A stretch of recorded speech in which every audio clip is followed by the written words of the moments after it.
ఇప్పుడు We cannot take the preparation of the message very lightly. వర్తమానం యొక్క సిద్ధపాటును అంత తేలిగ్గా కొట్టిపాడేయడానికి వీలు లేదు.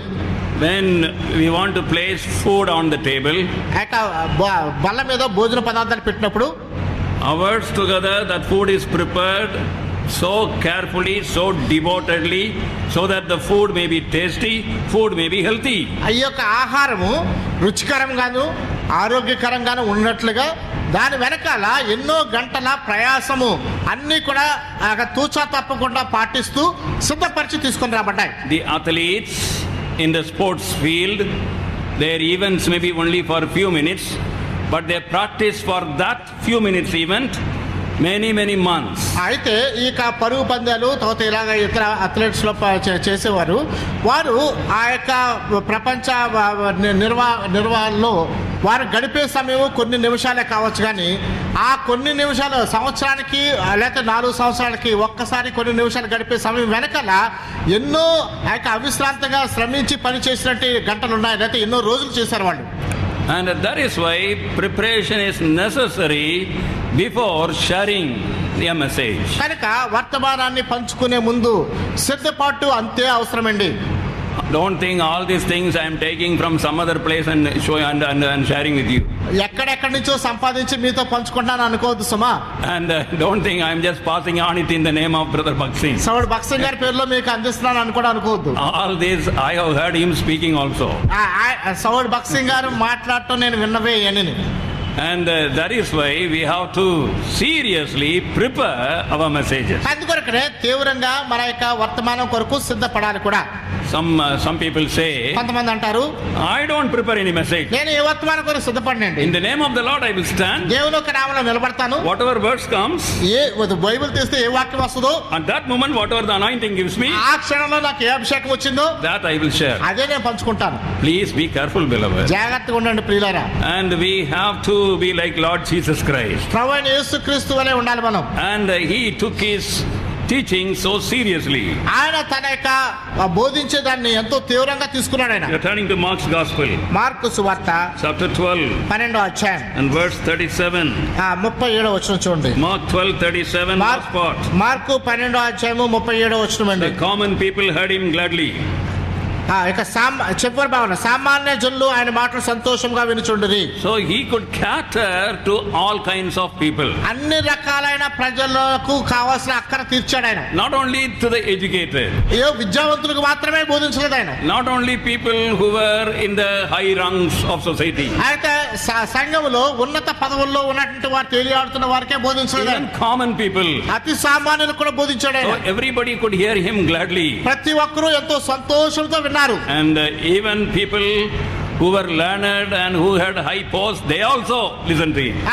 ఎవరైతే బాగా విద్యను అభ్యసించారో ఉన్నత స్థాయిలో ఉన్నారో వారు కూడా ఎంతో ఆసక్తితో ఆయనను విన్నారు. John's Gospel, యోహాను సువార్త chapter 7, 7వ అధ్యాయము verse 46. 46వ వచనము.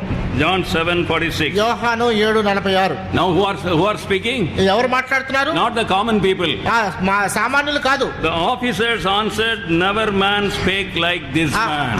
అధికారులు ఈ వ్యక్తి మాట్లాడినట్లు ఎవరునూ మాట్లాడలేదని చెప్పారు. So Lord Jesus was doing his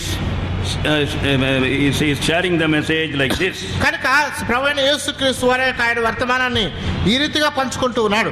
Now beloved, we want to go a little fast. ఇంకా ముందుకు త్వరగా వెళ్దాం అనుకుంటున్నాం. When we prepare any message, usually that contains 4 parts. ఏదైనా వర్తమానం కొరకు సిద్ధపడితే అది ఒక 4 భాగాలుగా కలిగి ఉంటుంది. 4 భాగాలు కలిగి ఉంటుంది. First of all, introduction. మొట్టమొదటిగా పరిచయము. What is the objective and what is the motive of presenting this introduction? ఈ యొక్క పరిచయముల విషయంలో వెనకాల ఉన్నటువంటి నేపథ్యం ఏంటి, దాని యొక్క గురి లక్ష్యం ఏంటి? And this introduction should create interest, eagerness in the congregation. కనుక ఈ యొక్క పరిచయము అక్కడ సమాజంలో చేరిన వారి మధ్యలో ఆసక్తి పుట్టించాలి. తర్వాత అది ఏంటో తెలుసుకోవాలన్నటువంటి ఆ యొక్క ఆందోళన వారిలోకి రావాలి. There is a servant of God ఒక దేవుని దాసుడు ఉన్నాడు. I don't know whether he has come to Salem. షాలేంకి వచ్చాడో లేదో నాకు తెలియదు. He has come to many parts of India. ఈ భారతదేశంలో అనేక ప్రాంతాలకు వచ్చాడు ఆయన. He is very much wanted in many countries. అనేక దేశాల్లో ఆయన ఎంతో కౌరబడిన వాడు. Not an Indian. ఆయన హిందూ దేశం వాడు కాదు. But used by God. అది దేవుని ద్వారా ఉపయోగించబడిన వాడు. He used to tell me, ఆయన నాతో చెప్పేవాడు, brother, if I know the first few sentences to start the message, half my work is done. ఆ యొక్క వర్తమానం ప్రారంభించడానికి మొదటి 4 వాక్యాలు గనక నేను తెలుసుకోగలిగితే సగం వర్తమానం అయిపోయినట్లేనండి అని చెప్పాడు. Because that is very important, he says. ఎందుకంటే చాలా ముఖ్యమైనదని చెప్తున్నాడు. Simply we just say whatever we want, utter whatever we want, then the people would feel like going to sleep. ఆ యొక్క మనం ఏదో కావాలనుకుని యథాలాపంగా వచ్చింది ఏదో మాట్లాడతాం, ఆ మొదటి మాటలోనే ప్రజలు నిద్రలోకి వెళ్ళిపోతారు. Some of you are feeling sleep today. ఈ దినానికి కొంతమందికి నిద్ర వస్తున్నట్లుగా. So we have to keep the interest of the people by our introduction. కనుక మన యొక్క పరిచయంతోనే వచ్చిన సమాజం వారిలోనికి ఆసక్తి కలిగించాలి. They should eagerly expect what is going to be shared, what is going to be shared. ఆయన ఏం చెప్పబోతున్నాడా ఆతృతతో ఎదురు చూసే వారికి ఉండాలి. And sometimes people introduce a small incident, a real incident or a story. కొన్నిసార్లు ప్రజలు సాధారణంగా ఒక జరిగిన సంఘటన కానీ, లేకపోతే ఒక చిన్న దృష్టాంతం కానీ, లేకపోతే ఒక కథ కానీ చెప్పి ప్రారంభిస్తారు. So in the introduction there should be the intention of eliciting interest among the people. ఆ యొక్క పరిచయంలో ప్రజల మధ్యలో ఆసక్తిని కలిగించే అంశాలు చోక్యం చేసుకోవాలి. Secondly, రెండోది, it is called content. ఆ తర్వాత ఆ యొక్క దానిలో ఉన్నట్టు ఆ యొక్క సారాంశం. Correct. So what message we are going to give? నువ్వు ఏ వర్తమానం చెప్పబోతున్నావో In few sentences, కొన్ని వాక్యాల్లో very clearly స్పష్టంగా and also authoritatively, తర్వాత అధికారపూర్వకంగా we have to give it to people. ప్రజలకు ఇవ్వాలి. They should know what we are going to meditate, what we are going to share. నువ్వు ఏది ధ్యానించడం విన్నావో లేకపోతే ఏది పంచుకున్నా విన్నావో వారు అర్థం చేసుకోగలగాలి. So that is the content. అది సారాంశము. And beloved, ప్రియులారా, we find in Matthew's Gospel, మత్తయి సువార్తలో మనం చూస్తున్నాం, chapter 7, 7వ అధ్యాయము verse 29. 29వ వచనము. ఆయనను తన సమస్త వైభవంతో కూడిన సొలొమోను సైతము వీటిలో నొక్కదాని వల్లైనను అలంకరింపబడలేదు. And here we find Lord Jesus was telling about God's care for his children. ప్రభువైన యేసుక్రీస్తు వారు ఆయన ప్రజల కొరకు దేవుడు కలిగినటువంటి ఆ శ్రద్ధను వివరిస్తూ ఉన్నాడు. See how he compares. ఆయన సరిపోలుస్తున్నాడు. So people know how much God cares for them. దేవుడు వారి కొరకు ఎంత శ్రద్ధ వహిస్తున్నాడో ప్రజలు కూడా తెలుసుకోవాలి. These two are very short part of the message. ఈ రెండు కూడా వర్తమానంలో చాలా క్లుప్తమైన భాగాలు. Introduction, పరిచయము, content. తర్వాత సారాంశం. Then thirdly, మూడోది presentation. దాన్ని అందించే విధానము. And this presentation is the main part of the message. వర్తమానంలో ప్రధాన భాగమే ఈ యొక్క దాని క్షణం వివరణ.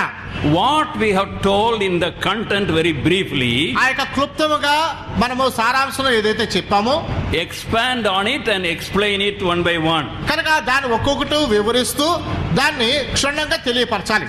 And put it in topics.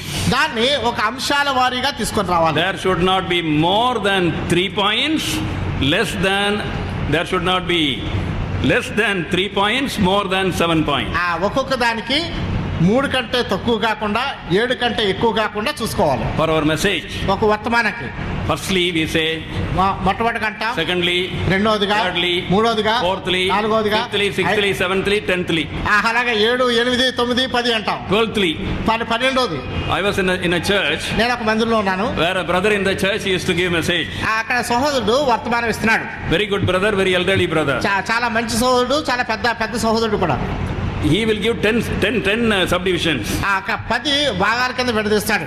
And then subdivisions of subdivisions. ఆ తర్వాత ఒక్కొక్క భాగంలో మళ్ళా భాగాలు. I am not telling it simply, it is true. నేను ఏదో ఊరికే చెప్పట్లేదు, సత్యమే చెప్తున్నాను. So 10 divisions, 10 points, and then for 10 points there are more subdivisions under each division.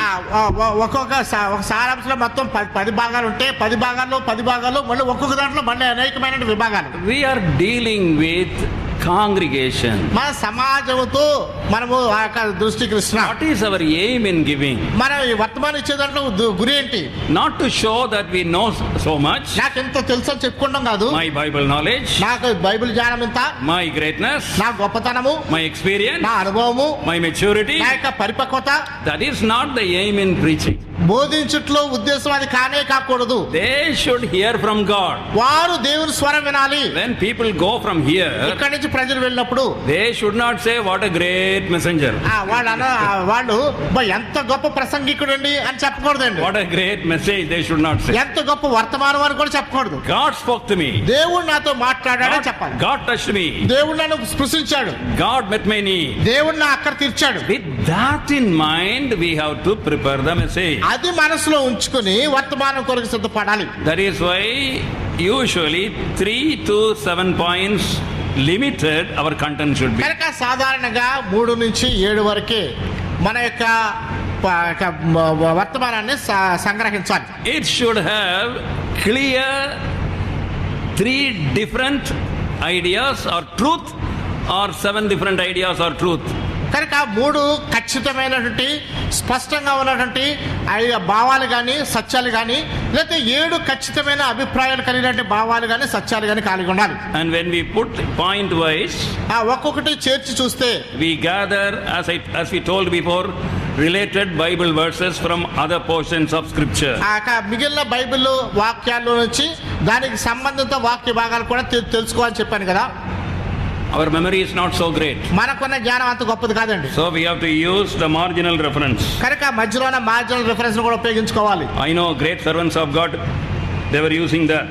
కనుక గొప్ప దైవ సేవకులు ఆ యొక్క మార్జిన్ ఉపయోగించుకుంటా వచ్చారు. And when we meditate, ధ్యానించినప్పుడు more than marginal reference, if we want more passages, ఇక మార్జినల్ రిఫరెన్స్ లో ఇచ్చిన వాక్య భాగాల కంటే ఎక్కువ కావాలంటే there are కంకార్డెన్స్ ఉంది. If you had come about 10 years before to Jehoshaphat, 10 సంవత్సరాల క్రితం జెహోషాఫాతు కనుక వచ్చుంటే మీరు, there was a big concordance చాలా పెద్ద కంకార్డెన్స్ ఉండేది అక్కడ, on a separate stool. ప్రత్యేకమైన బల మీద.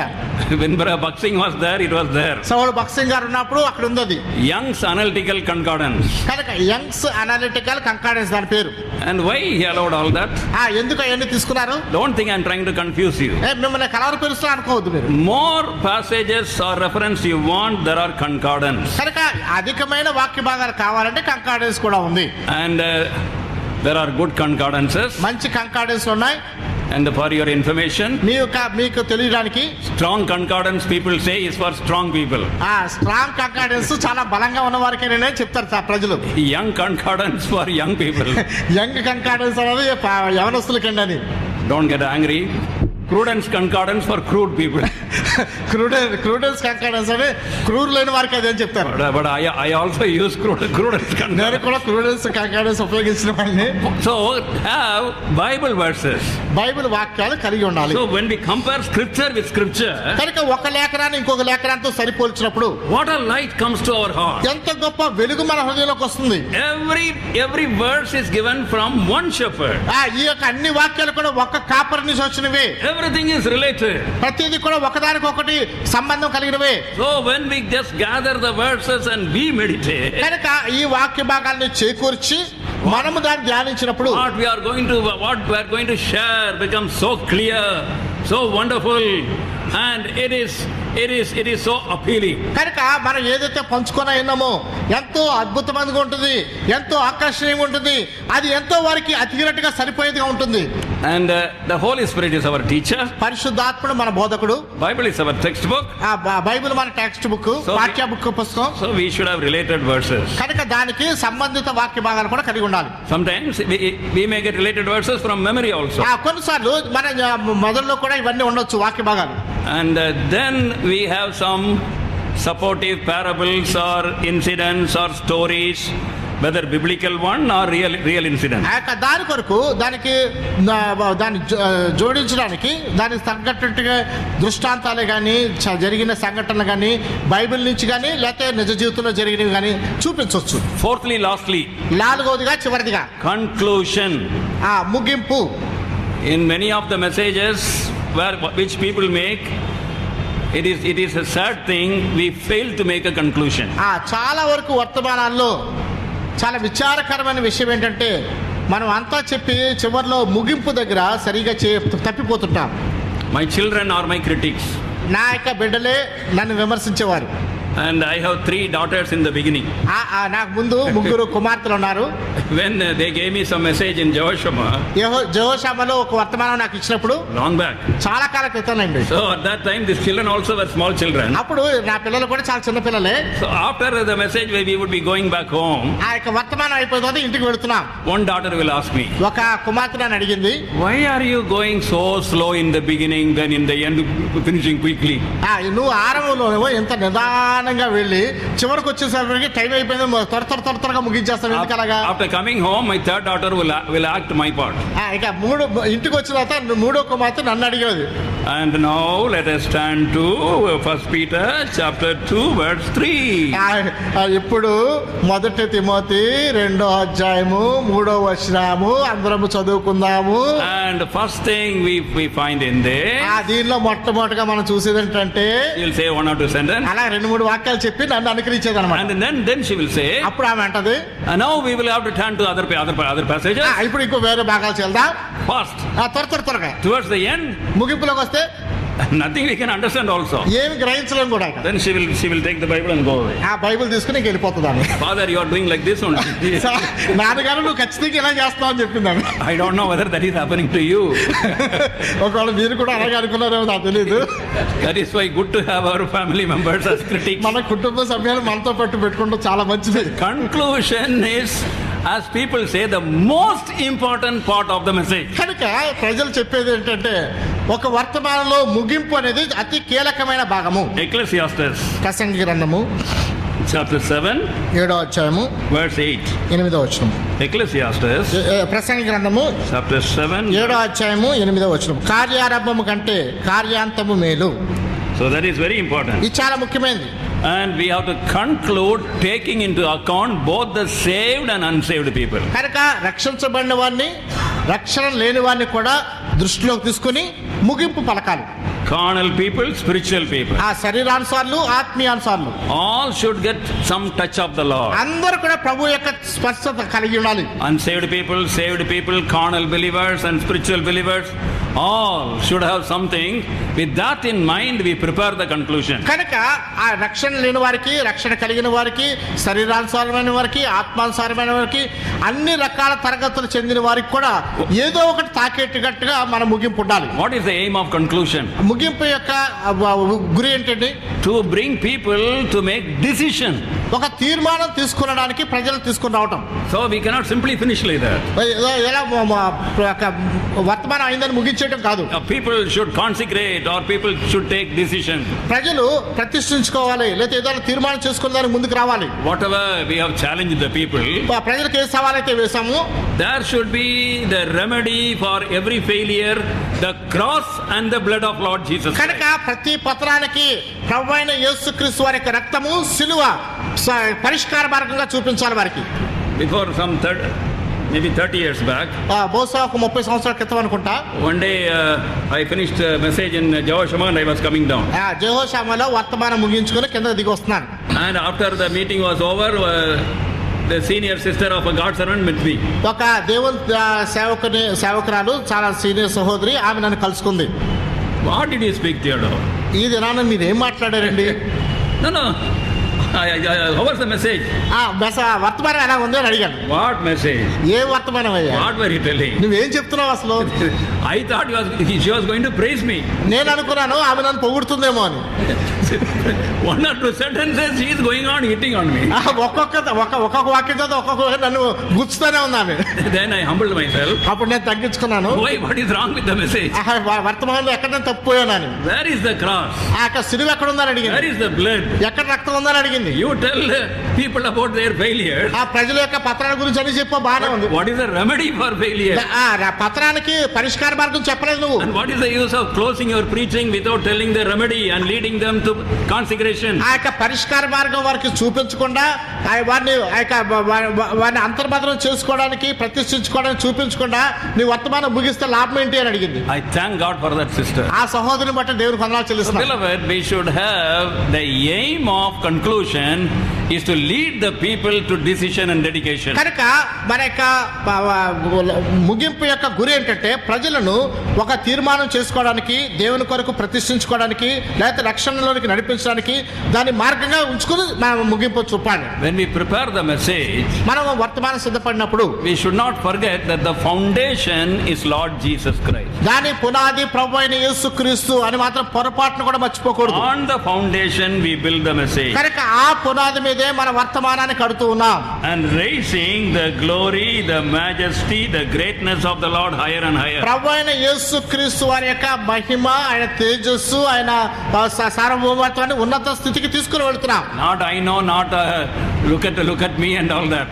కనుక నాకు అన్నీ తెలుసు, నేను బైబిల్ చూడక్కల, నా వైపు చూడండి చాలు, ఇలాంటి కాదు. Raising him. ఆయనను పైకెత్తాలి. And then bringing to the great height when we close. ఆ ముగింపులోనికి పతాక స్థాయికి తీసుకురావాలి. What a savior. ఎటువంటి రక్షకుడైన, What a Lord we have. ఎటువంటి ప్రభువుని కలిగి ఉన్నాం మనం. That is the preparation of message. అది వర్తమానం యొక్క సిద్ధపాటు. Now sharing the message. ఇప్పుడు వర్తమానాన్ని పంచుకోవటం. I don't want to look at this side. వెనక చూడడం ఇష్టం లేదు నాకు. I only look at you and go ahead. నేను మిమ్మల్ని మాత్రం చూసి ముందుకు వెళ్తున్నాను. When I am pulled only I'll stop. నేను వెనక లాగమన్నప్పుడు ఆగుతాను నేను. So now sharing the message. వర్తమానాన్ని పంచుకోవడం. And it is found in 2 Timothy chapter 4 verse 2. 2 Timothy 4వ అధ్యాయం 2వ వచనంలో రాయబడింది. Timothy chapter 4 verse 2. 2 తిమోతి 4వ అధ్యాయం 2వ వచనం. Preach the word, be instant in season, out of season, reprove, rebuke, exhort with all long suffering and doctrine. 2 Timothy 4వ అధ్యాయం 6-2వ వచనం. వాక్యమును ప్రకటించుము, సమయమందును అసమయమందును ప్రయాసపడము, సంపూర్ణమైన దీర్ఘశాంతంతో ఉపదేశించుచు, ఖండించుము, గద్దించుము, బుద్ధి చెప్పుము. So preach the word. కనుక బోధించుము, దేవుని వాక్యం బోధించుము. Be instant in season, out of season. కనుక సమయంలోనూ అసమయంలో కూడా. So beloved, this is what the Lord through Paul, what he told Timothy, is telling us. కనుక దేవుడు ఆ యొక్క పౌలు తర్వాత తిమోతి తర్వాత తిమోతికి ఈ రీతిగా మనకు తెలియపరుస్తున్నాడు. Brother Buxing used to say, సౌలు భక్తిగా చెప్పేవారు ఇలాగా, never give up preaching practice. కనుక ప్రకటించే, బోధించే అభ్యాసాన్ని ఎప్పుడు వదిలివేయవద్దు. I wish he is here and he tells you. ఆయన ఇక్కడ ఉండి ఆ మాట చెప్పాలని నేను ఆశిస్తున్నాను. Now we miss people like that. అలాంటి ప్రజలు పోగొట్టుకున్నాం ఇప్పుడు. Never give up preaching practice. కనుక బోధించే అభ్యాసము, కసరత్తును ఎప్పుడు వదిలివేయవద్దు. I know some churches, కొన్ని సంఘాలు నాకు తెలుసు, always inviting. ఎల్లప్పుడూ వాళ్ళని వీళ్ళని పిలుస్తూనే ఉంటారు. Sometimes inviting from other churches also. ఇతర వేరే సంఘాల నుంచి కూడా పిలుస్తూ ఉంటారు మందిరాలకి. I am not criticizing. వాడిని విమర్శించడం కాదు. But you should not give up preaching practice. నువ్వు బోధించే అభ్యాసాన్ని మానుకోకూడదు. In our area there is a God servant. మా దగ్గర ఒక దేవుని సేవకుడు ఉన్నాడు. And he used to tell me, ఆయన నాతో చెప్పేవాడు, this week I am going to call this brother. ఈ వారం ఆయన పిలుస్తా, That week I am going to call that ఆ వారం ఇంకొక ఆయన పిలుస్తున్నా. I used to ask him, what are you doing? నువ్వేం చేస్తావు అని అడిగాను. If I were you, నేనే కనుక నీ I would be prepared almost every week. ప్రతి వారానికి నేనే సిద్ధపడేవాడిని. When the Lord gives me guidance, I may invite. దేవుడు నాకు నడిపింపనిస్తే ఇతరులను ఆహ్వానించవచ్చు. Otherwise you are responsible for your flock. నీ మందకి నీవే బాధ్యుడు లేతే. Beloved, we have to be very much decisive about the mouth of the Lord in sharing the message. కనుక వర్తమానాన్ని పంచుకోవడంలో దేవుని యొక్క నోటికి మీరు చాలా కట్టుబడి ఉండాలి. And we find in the book of Jeremiah, ఇర్మియా గ్రంథంలో మనం చూస్తున్నాం, chapter 48, 48వ అధ్యాయం verse 10. 10వ వచనము. Jeremiah 48:10. ఇర్మియా గ్రంథము 48వ అధ్యాయం 10వ వచనము. యెహోవా కార్యమును అశ్రద్ధగా చేయవాడు శాపగ్రస్తుడు గాక. And deceitfully it is said. ఇది మోసయుక్తముగా అని చెప్పబడింది. But the actual meaning in the original Hebrew is, ఆ యొక్క ఆదిమ హెబ్రీ భాషలో ఉన్న అర్థం ఏంటంటే, cursed is the man that doeth the work of the Lord slothfully, idly. ఆ యొక్క ఖాళీగా ఉంటూ ఏ మాత్రం పని చేయకుండా దేవుని యొక్క కార్యాన్ని కొనసాగించేవాడు శాపగ్రస్తుడు గాక. So I have to labor. నేను ప్రయాసపడాలి. Suppose after we prepare the food భోజనం సిద్ధపరచడానికి, and the people have come to eat, ప్రజలు సిద్ధపరిచాక ప్రజలు తినడానికి వచ్చారు. come on, take rice. తీసుకోండి, అన్నం తీసుకోండి, and take this sambar. Sambar తీసుకోండి ఇలాగా. And this is the side dish. ఇదేమో పక్కన వేరే డిష్ ఇది. If you throw like that, what will happen? ఇలా ఇసిరితే ఏమవుతుందండి వాడి మీదకి? And in the hotel also, హోటల్లో కూడా we don't give tips to the cook. వంట వండేవాడికి టిప్పులు ఇవ్వండి మనం. We give the tips to the server who serves. Yeah. Take this, one by one, little by little, he gives and serves. We are very happy. Then we give him tips. ఆ తర్వాత ఒకదాని తర్వాత అయ్యా ఇది తీసుకోండి చాలా బాగుంటుంది అని రుచికరంగా చేశారండి ఇది తీసుకోండి అని కొంచెం కొసురు వడ్డిస్తారు కదా, వాళ్ళకే మనం టిప్ ఇస్తాం చివరికి. Our job is, after preparing the food, serve it course by course and serve it so nicely so that people may be satisfied. కనుక ఎంతో సంతృప్తికరంగా ఆస్వాదించడానికి ఒకదాని తర్వాత ఒకటి కొసరి దాన్ని వడ్డించండి. So when we share the message, there are things to be careful. కనుక వర్తమానాన్ని పంచుకునే సమయంలో జాగ్రత్త పడాల్సిన అంశాలు కూడా ఉన్నాయి. Number 1, ఒకటి our aim. మన యొక్క గురి. As we have mentioned before, ముందుగా చెప్పినట్లుగా the aim is to give the glory to the Lord Jesus ఆ Christ. ప్రధానమైన లక్ష్యం ప్రభువైన యేసుక్రీస్తుకు మహిమ చెల్లించడమే. One day after Brother Buxing preached, ఒక దినాన సౌడు భక్సి గారు బోధించిన తర్వాత when he came down from the pulpit, ఆ పులిపిట్ నుంచి కింద దిగొచ్చారు. one sister told him, ఒక సహోదరి చెప్పింది, brother, very good message. అబ్బా సహోదరు చాలా మంచి వర్తమానం అండి. Then brother said immediately, వెంటనే సహోదరుడు అన్నాడు, I am only a postman నేను ఇక్కడ కేవలము ఆ యొక్క పోస్ట్ మ్యాన్ మాత్రమే, and the message is from the Lord. ఆ వర్తమానం దేవుడి నుంచి వచ్చింది. అది So what is the meaning? దాని అర్థం ఏంటి?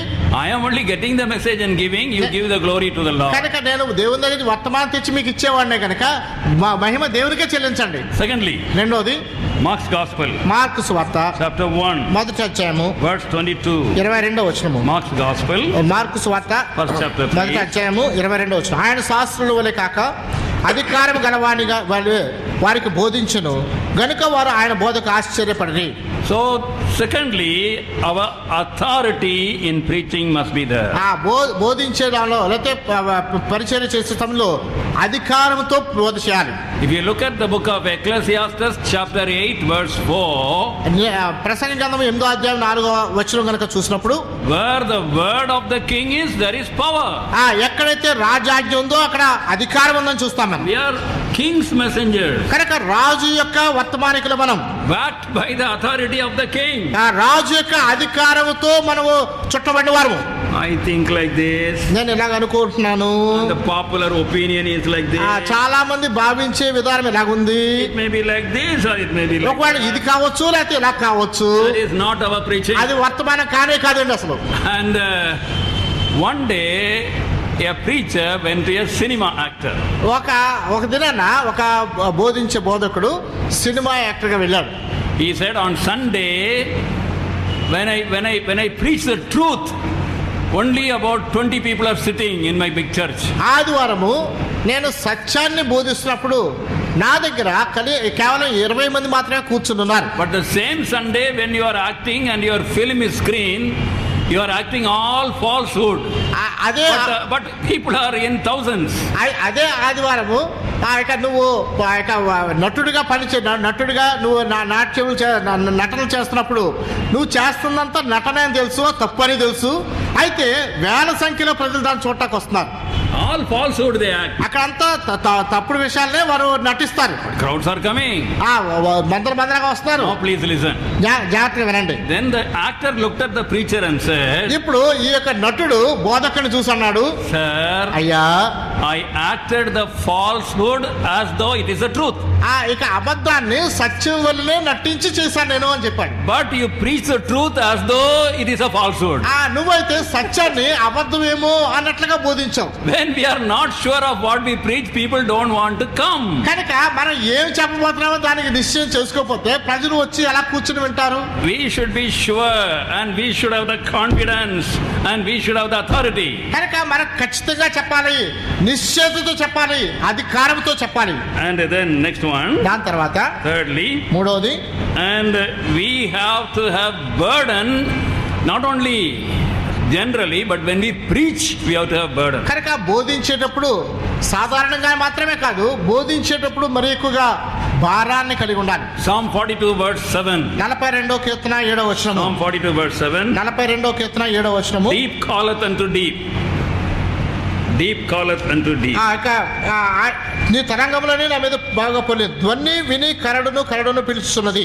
So Only when there is depth in us, when there is burden in us, the hearts of the people, their depth will be appealed. కనుక ఎప్పుడైతే మనలో భారం ఉందో, ఎప్పుడైతే మన లోంచుల్లో ఆ యొక్క జిజ్ఞాస ఉందో, అప్పుడు వారి యొక్క లోతులోనికి మనం వెళ్ళి చెప్పగలము. There is no tears in our eyes for the people who are dying in sin.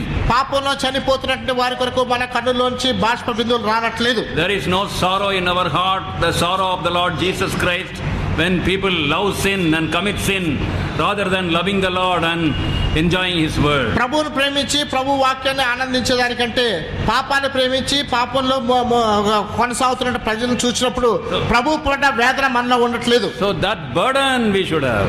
ఆ భారం మనలో ఉండాలి. And with that burden we come to the we share the message. ఆ భారంతో వర్తమానాన్ని పంచుకోవాలి. And when we are calling from our deep concern, it will appeal to their depth of their personality. కనుక ఎప్పుడైతే ఆ లోతైనటువంటి శ్రద్ధతో మనం చెప్పామో అవతల వింటున్న వ్యక్తి యొక్క లోతులోనికి అది నాటబడుతుంది. Fourthly, నాలుగోదిగా there should be balance. సమతౌల్యం ఉండాలి. And what is the meaning of balance? సమతౌల్యత అంటే ఏంటి? We should not jump from one point to another point. ఒక అంశం నుంచి ఇంకో అంశంలోనికి ఉరకకూడదు మనం. Each should be very clear. ప్రతిదీ కూడా చాలా సుస్పష్టం చేసి ముందుకు వెళ్ళాలి. And also we should not repeat vainly. అనవసరంగా కొన్ని పదాలను తిరిగి చెప్పకూడదు మనం. Some people they will be saying the same thing again and again. ఒక్కోసారి కొన్ని సందర్భాల్లో ఒకే మాటను అసమానం అదే చెప్తా పోతుంటారు. And then we should not blame the congregation. సమాజాన్ని నిందించకూడదు or accuse. లేకపోతే వారిని నేరారోపణ చేయకూడదు. I come with the Bible. Bible తోటి వచ్చి take the verse. వాక్యం తీసుకుని today I am going to give nicely for this fellow. ఈ వీడికి నేను ఈ రోజు ఖచ్చితంగా ఎలా చెప్పాలి అలా చెప్తాను చూడండి. And then that sister, లేకపోతే ఆ సహోదరికి this verse is for her. ఈ వాక్యం ఖచ్చితంగా ఆవికే. That is not the balance in preaching. బోధించట్లో సమతౌల్యత అది కాదండి. We are not taking revenge in preaching. బోధించట్లో ప్రతీకారం తీర్చుకోవడానికి రాలేదు మనం. We have to have restraint in that. దాని నుంచి తప్పించుకోవడానికి రావాలి. What the passage they says, what the Lord wants to share, only that. Not simply to provoke people, scolding them, showing their mistakes and bring to the congregation all their failures. కనుక ప్రజలను రేకెత్తించడము, వారు చేసిన తప్పిదాలన్నీ ఏకరువు పెట్టడం, లేకపోతే ప్రజలందరూ కూడా పలానా వాళ్ళని నిందిస్తున్నారు, పలానా వాళ్ళకి వర్తమానం అనుకునేలా చెప్పడం, ఇది కాదు మన ఉద్దేశం. Have you heard any complaints like that? అలా ఎప్పుడైనా విన్నారండి? I think you would have heard. ఒకటి వినుండొచ్చు మీరు. That brother is only hinting about me in all his messages. సహోదరా పలానా ఆయన వర్తమానం ఇచ్చాడంటే ఎల్లప్పుడు నా మీదే చెప్తాడు ఆయన. I don't know whether people have complained. మీ గురించి ఎవరైనా ప్రజలు అలా చెప్పారేమో నాకు తెలియదు. I'm not saying నీ గురించి. Whether they come and complain to you or about your complaint somewhere, that I'm not saying anyhow.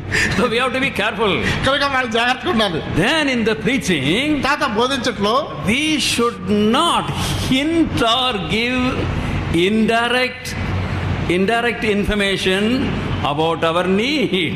మనకున్న అక్కర గురించి సూచన ప్రాయంగా కూడా ఏమాత్రం ప్రజలకు తెలియకుండా చూసుకోవాలి.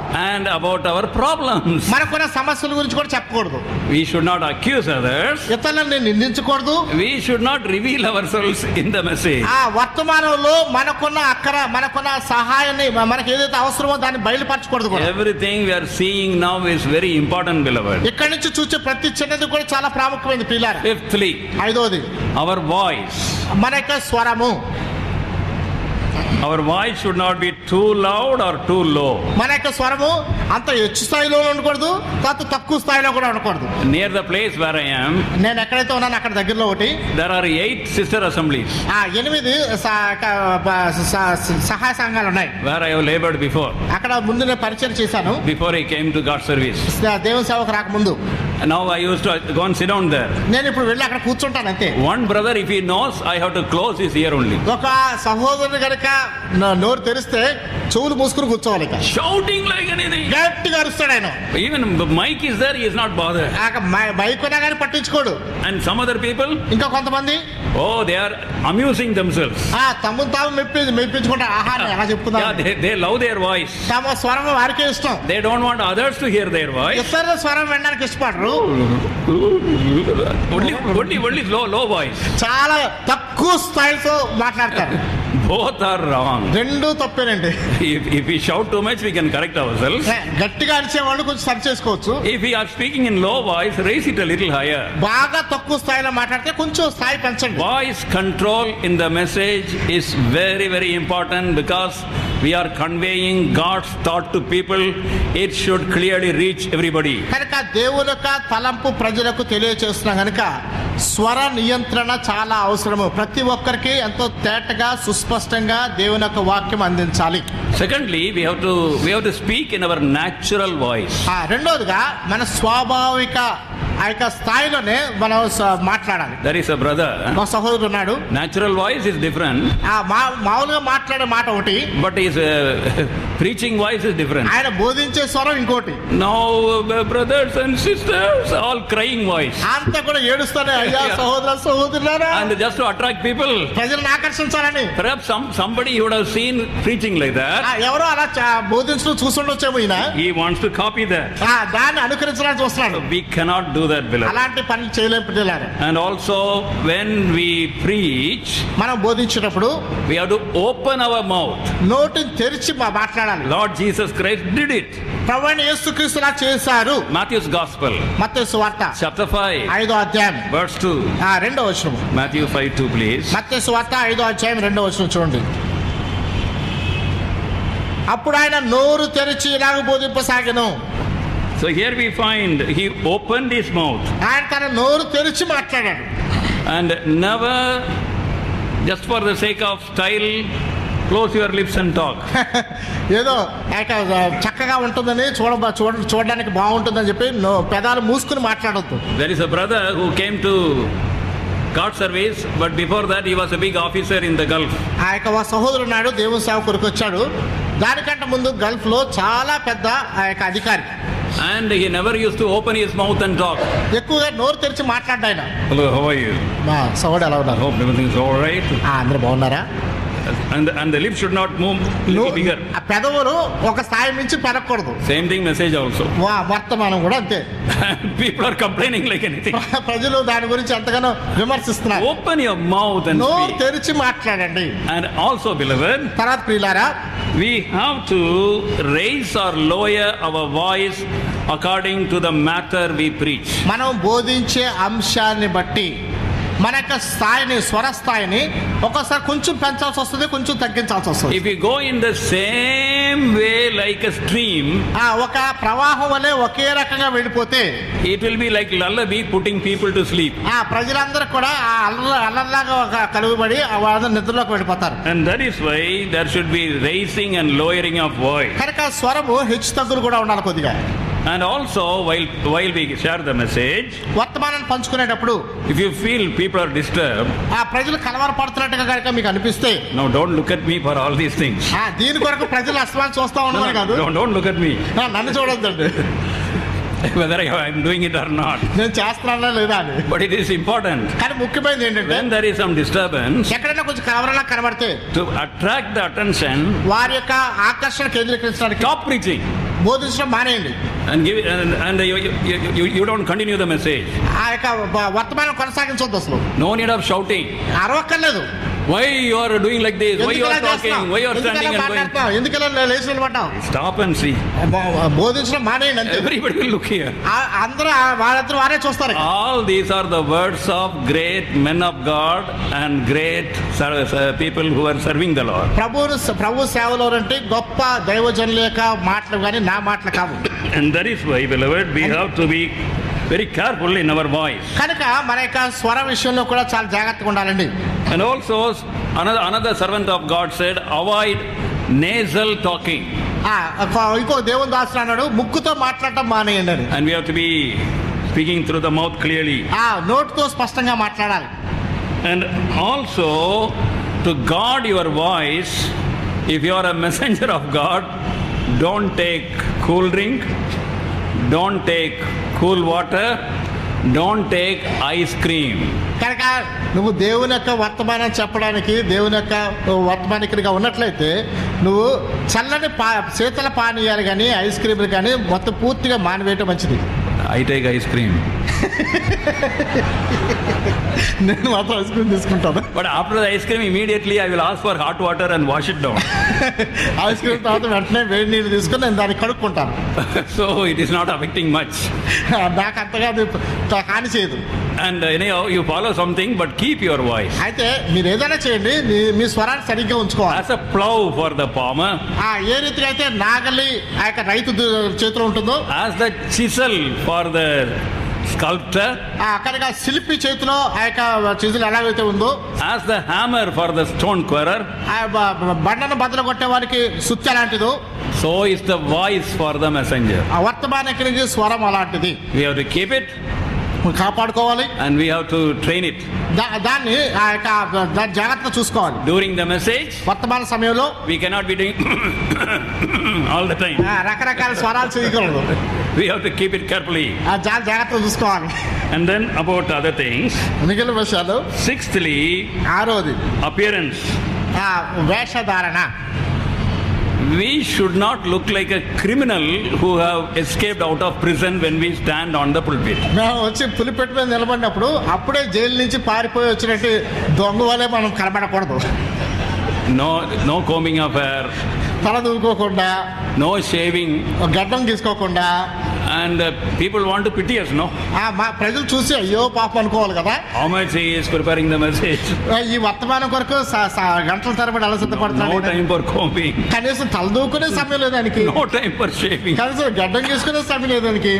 Many times I heard Bhaksingha call the people, go and get a shave and then come, he used to say. చాలా సార్లు భక్సింగ్ గారు చెప్పడం నేను విన్నాను, వెళ్ళి ముందు షేవింగ్ చేసుకుని రా అని, గడ్డం తీసుకుంటామని. And we have to be presentable before the congregation. సమాజం ముందు చూడడానికి ఇంపుగా కనబడాలి. We should not be stinking and foul smelling also. మనము మురికి వాసన కొడుతున్న వారంగా కూడా ఉండకూడదు. And at the same time, అదే సమయంలో the other extreme, ఇంకొక పక్క చూస్తే we should not be like cinema actor. Cinema నటుల వల్లే ఉండకూడదు. మళ్ళా One brother is there. ఒక ఆయన ఉన్నాడు. As soon as he comes, some people laugh. ఆయన వచ్చి నిలబడగానే చూసిన వారు చాలా పక్కువ నవ్వుతారు. He is dark in color, చూడడానికి నల్లగా ఉంటాడు ఆయన, like me. But when he comes on the pulpit, ఆయన పులిపేట మీదకి వచ్చినప్పుడు full white. మొత్తం తెల్లగా ఉంటది ఇక. So he put so much powder and comes. ఇంత పౌడర్ అద్దుకుని మరి వస్తాడు ఆయన. Everything should be done decently. చాలా అన్ని కూడా క్రమమైన రీతిలో చక్కగా ఉండాలి. We find it in 1 Corinthians chapter 14 verse 40. 1 కొరింథీ 14వ అధ్యాయము 40వ వచనంలో చూస్తాం దాన్ని. And we have to appear properly. మనము సరైన రీతిగా అగ్గుపడే వారం ఉండాలి. We have to keep our dignity in our appearance. మన యొక్క మన వేషధారణ విషయంలో ఎంతో మర్యాదస్తుల వలె కనబడాలి. Seventhly, ఏడవదిగా our gestures in delivering the message. వర్తమానం అందించే సమయంలో మన యొక్క కదలికలు. And beloved, ప్రియులారా, we have to be careful about the body movement. మన యొక్క శరీర కదలికల గురించి చాలా జాగ్రత్తగా ఉండాలి. Because people will be diverted from listening to the message to our gestures. మనం చేసేటువంటి చేతుల కదపడాలు లేకపోతే ఆ ఇతర విషయాల మీద వర్తమానం మానేసి వాటిని కేంద్రీకరిస్తూ మొదలు పెడతారు ప్రజలు. We have to be careful about our eyes. మన యొక్క కళ్ళు గురించి జాగ్రత్తగా ఉండాలి. Some people, they have got inspiration only when they close their eyes. కొంతమందికి కళ్ళు మూసుకున్నప్పుడే ఆ యొక్క ప్రేరణ వస్తుంది. As soon as the message starts, వర్తమానం మొదలవగానే look at our Lord Jesus Christ, how loving he is. You look at this side, look at that side, but eye will be closed.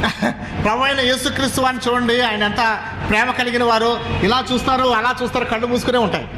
And throughout the message, no opening the eyes. వర్తమానం అంతా కళ్ళు తెరవరిక. We have to have eye contact as far as possible. సాధ్యమైనంత వరకు కళ్ళులతో చూసే మాట్లాడాలి. And there should not be a vacant look also. అనవసరంగా ఎక్కడో చూడకూడదు, గమ్యం లేని దగ్గరికి. And we should not be just unknowingly looking at in the same direction at a particular person unknowingly. తెలియకుండా ఒకే ఒక్క వ్యక్తిని తదేకంగా చూస్తూ కూడా ఉండకూడదు. And we have to be I am about to tell one incident, but I am not telling that now. ఒక విషయం చెప్పబోయి అయిపోయాను. It's not good. So we have to be careful about our gestures. ఇతర కదలికల విషయంలో చాలా జాగ్రత్తగా ఉండాలి. And some people, కొంతమంది they have their mannerisms. కొన్ని మర్యాదలు ఉంటాయి వాళ్ళకి. Our mannerisms are controllable.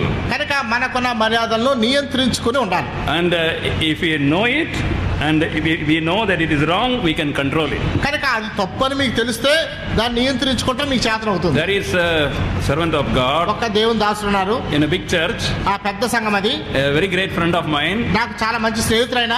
Once he comes to pulpit, ఒక్కసారి పులిపిటి మీదకి ఎక్కాడంటే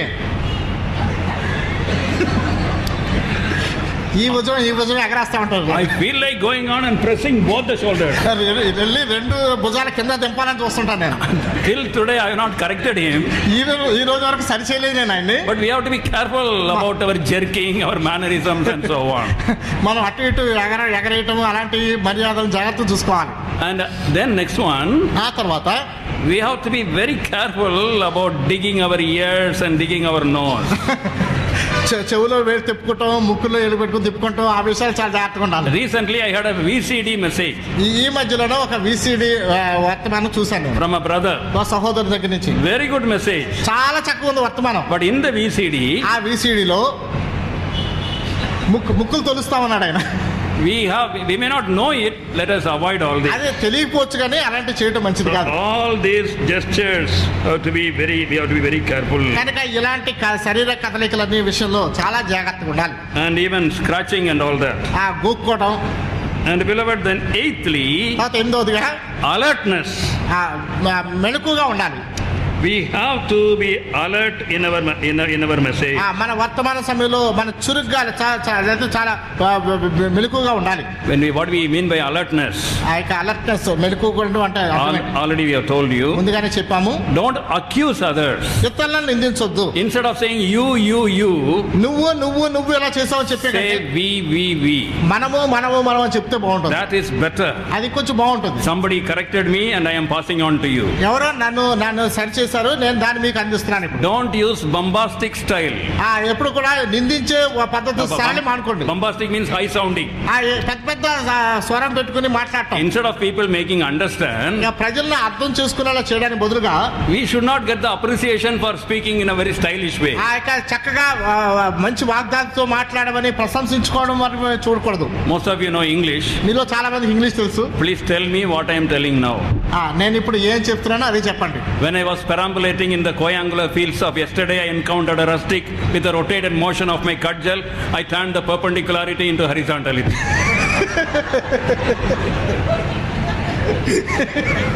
I am quoting from another man. The meaning is, I was going for a walk in the field nearby.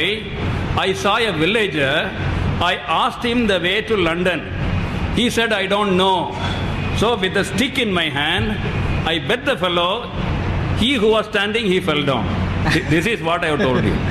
కనుక దాని యొక్క అర్థం ఏంటంటే, నేను పొలంలోకి వెళ్ళినప్పుడు అక్కడ ఒక ఆయన అడిగాను, లండన్ వెళ్ళడానికి దారి ఏది అని. ఆయన నాకు తెలియదు అన్నాడు. చేతిలో కర్ర ఉంటే దాన్ని కొడితే దాంతో ఆయన పడిపోయాడు. So we have to be very, very restrictive. We have to be alert, not to show what we know, especially in the style of speeches, alliteration, orderliness. Sometimes people, when they prepare message, everything should be it should come in like that. You can never see Brother Baksing message all that. కనుక వర్తమానం ఇచ్చేటప్పుడు ఒక మనకున్నటువంటి ఆ యొక్క తెలిసినంతటి ప్రావీణ్యతను చూపించాలని ప్రయత్నం చేయొద్దు. వారికి తెలియని భాషలో మాట్లాడొద్దు. కొంతమంది వర్తమానం చెప్పేటప్పుడు అన్ని మొదటి పదం వచ్చినట్టుగా మాట్లాడతారు. సౌల్ భక్సింగ్ గారు ఇప్పుడు అలా మాట్లాడటం నేను చూడలేదు. What is important is the message should reach the people with all clarity and sincerity. ప్రాముఖ్యమైన విషయం ఏంటంటే, వర్తమానము సుస్పష్టతతో తేటగా ప్రజలకు తెలియపరచబడాలి. Then as a messenger of God, దేవుని యొక్క వర్తమానికునిగా welcome suffering in your life. నీ జీవితంలోకి శ్రమను ఆహ్వానించండి. As we have told yesterday, నిన్నటి దినం చెప్పబడినట్లుగా People who suffered deeply only had the depth of God's word. ఎవరైతే లోతైన రీతిగా దేవుని కొరకు శ్రమ పడ్డారో వారికి మాత్రమే దేవుని యొక్క వాక్యం యొక్క శక్తి బలమున్నాయి. Don't run away from affliction, suffering, shame. శ్రమలు, కష్టములు, సిగ్గు కలిగితే పారిపోవద్దు. And don't react. దానికి ప్రతిస్పందించొద్దు కూడా. Keep praising God. దేవునికి బోధించ మొదలు పెడతా ప్రారంభిస్తానే ఉండండి. Others may tell lies about us. మన గురించి ఇతరులు అబద్ధాలు చెప్తే చెప్పొచ్చు. But God knows us. దేవునికి మన గురించి తెలుసు. As long as our conscience is all right towards God and man, మన యొక్క మనసాక్షి దేవుని ఎదుట మానవుని ఎదుట సరిగా ఉన్నంత కాలము the Lord of hosts is with us. ఆ సైన్యములకు అధిపతి యెహోవా మనకు తోడుగా ఉన్నాడు. They that be with us are more than they that be with those people. మనతో ఉన్నవారు వారి కంటే గొప్పవారు. So in patience let us keep our souls. కనుక ఆ యొక్క ఓపికతో మన యొక్క ప్రాణాన్ని కాపాడుకుందాం. Let us excel in our ministry. మన పరిచర్యలో మనం అధిగమిద్దాం. May the Lord glorify His name in and through each one of us. మనలో ప్రతి ఒక్కరి ద్వారా దేవుడు తన నామాన్ని మహింపరచుకొను గాక.